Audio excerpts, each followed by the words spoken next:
Okay, there we go. Now I'm definitely recording. It was being weird. This is YouTube Pagan Challenge number 9. Do you keep a journal or diary of your experiences? The answer to the question is yes. I have a written one, which is not very robust at the moment. I'm trying to be better this year about that. I am being better. I'm not going to try. I am going to be better. It has... I don't always process it written word anymore. Things have been very much more a process of working within art. Processing things that comes out of that.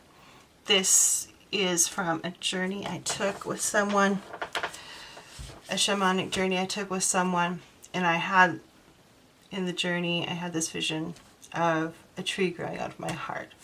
I've been very much processing bird hearts.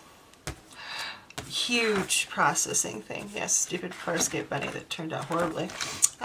Processing within the realm of art. I asked a question. My guides answered in Gurmukhi with a chant that I love. So I created a process to incorporate that within, is that one, last year's Invoke spell. A process to start incorporating things, air elemental, that are in my spiritual life and personal life into this, more so than I am a written word in a formal book of shadows right now. Snake, bird heart, processing through what I was going through, and why it's not a particularly good piece of work. By the time I was done with this page, I felt a ton better in a way that the written word at the moment is not processing for me. Is that, oh, I don't, this was just kind of the start. Trees and runes. This was my first art journal, and there is it. I think this is about it. This is kind of where it all started out, the visual aspect of a book of shadows with my word of the year last year, which was love. And I'm finding more and more that the process is coming up in my art than it is sitting down to actually write something. Where is it? There she is. I was seeing a lot of ravens, and this was after something said freaked to me, while painting, working with ravens and integrating that. Trees in my world rarely have leaves. They tend to not have leaves.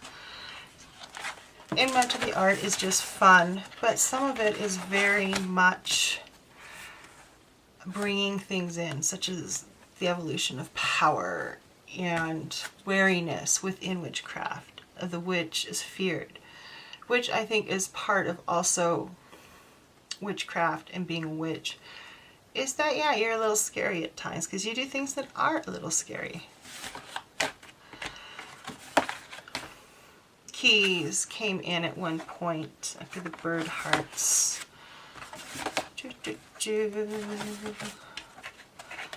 Keys on the throat too. Practice sessions. Let's see. What is the one? It was Raven Girl. Really the main. Here's another one of processing flow. We have the girl and then this huge aspect of the raven. And they almost compete with each other, but they also work very well together because she's kind of the negative space. And that is, even though it's dark and it's kind of a solid chunk of color, has more movement to it than the face does. And processing in through movement and flow with the bird and the raven and the starting to work with Odin and to work with Frigg. And that's where things are kind of going right now. This weird kind of inner landscape underneath this other mountainous landscape. where things are going more so than sitting down and writing in a book. I've been making more of a point of recording things that I do written, so I do have that document of the written. Can you see that? Oops, too far. No, it's not good. Zoom. Oh, This became a theme too, writing Vox on the voice boxes of my girls. Working my voice and working that spell. See, Vox. She has Vox, she has the key. Let's see, where is... This one was made for the moon. And the thing I like about this is a way of processing through art journaling as instead of more of a formal book of shadows, is that you get the emotive and you get the layers of what happens. And when I look at this, I get that emotive response immediately. I don't have to read it. I just have to see it. I just have to look at it. And then you can do things. There is journaling in here, in the body, and then under script.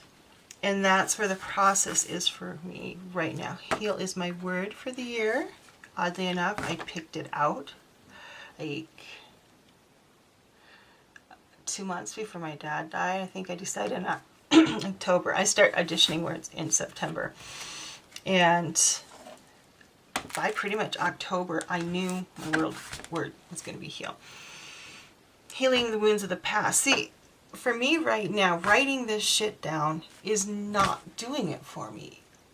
It's just, yes, I write it down and there it is, and very nice that being a teenager sucked and people spat on me and pushed me into walls.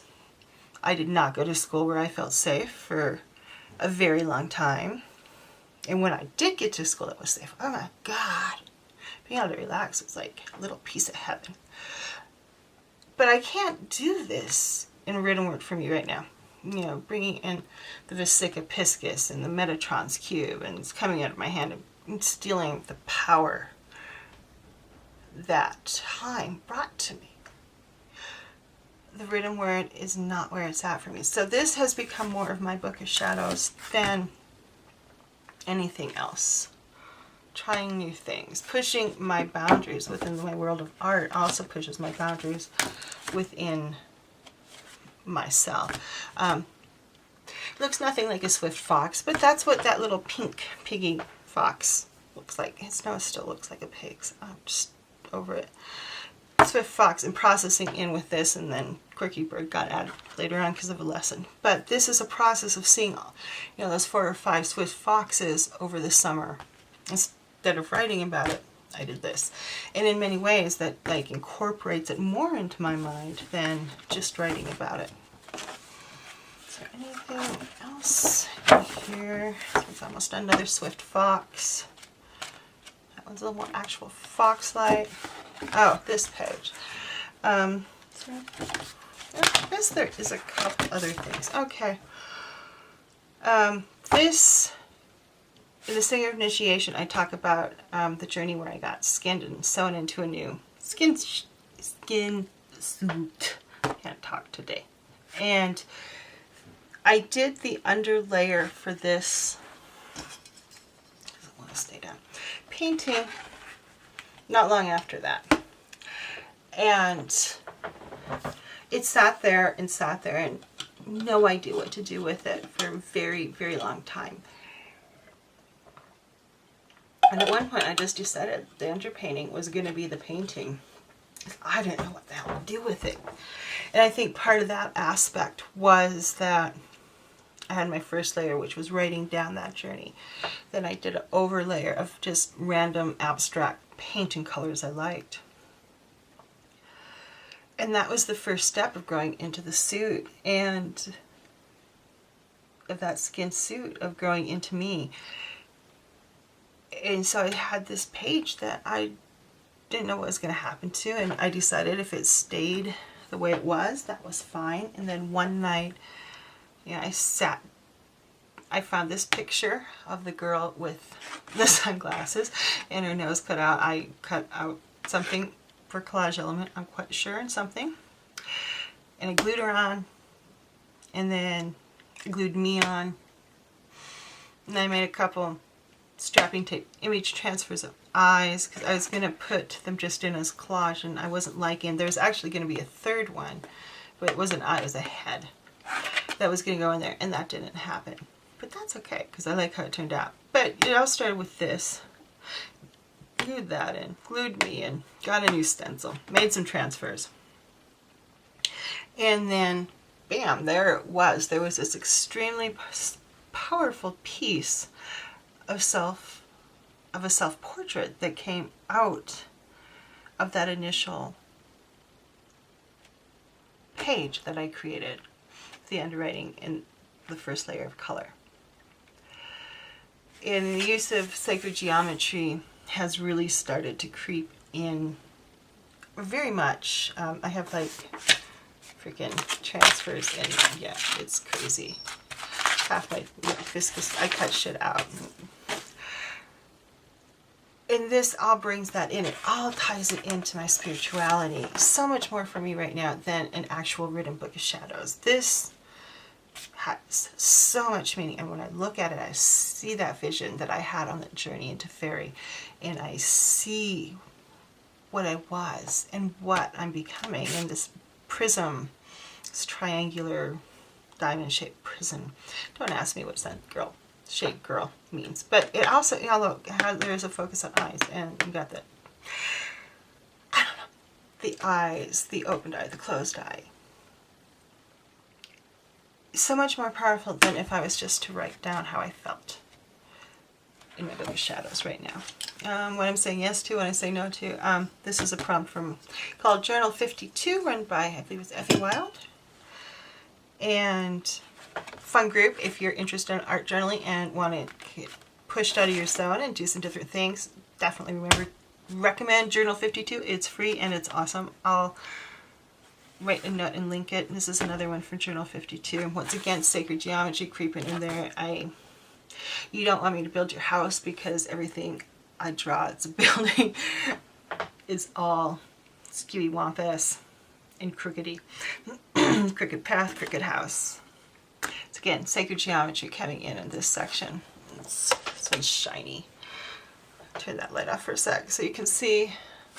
You got a bunch of triangles, then over here too you have more triangles. This one has some gloss in it. You can tell the glossy gel medium reflects really badly. Does this light work better? Not particularly. Okay, screw the lights for a second. So this was, the prompt was technically you could be below your feet or above your head. And this, I decided to do both of them and combine them, so I got above my head and below my feet. And crystals, and both of these have a little bit of sacred geometry. This is the Vesica Piscis down here, and then Metatron's Cube is right up here with a crystal, and then a natal chart of mine that I did for something, and integrating that in. There is so much raw power in this way of creating a book of shadows, and you could very easily just have a dedicated book to this instead of, you know, what I'm doing. I don't have a dedicated book at this point in time to it. Little chirpy little whimsy girl. But this has become more powerful for me than any form of written word. And this year I am keeping track of things better than I did last year, which I was pretty much last year, everything just ended up in an art journal with very little written after like the first 2 months of the year. And I do want a slightly better written record of that, and I also have a bunch of experiments going on with layered sacred geometry, which is a whole nother video, and working with crystal grids. So I want to have more documentation than just the emotional processing of those grits. So I have this kind of stuff, and then I do, and my Book of Shadows is nothing interesting. It's a black binder, 3-ring binder that I can move things in and out of as need be. It's very utilitarian because it needs to be that way. And, you know, it's easy to add things in and take things out and move things around. Where this, not so much. But that's where I'm at with my Book of Shadows. That's how I pretty much process my information. I do write things down, but my main focus of documentation has been visual as opposed to written in the past years. So, okay, that is me Book of Shadows. I am really, really enjoying this process of thinking about these things and conveying the meaning of them to others, because there are a lot of things that I don't think of how to explain to other people. So, thank you for watching. Thank you for subscribing. Thank you for being there. You're all awesome. Bye.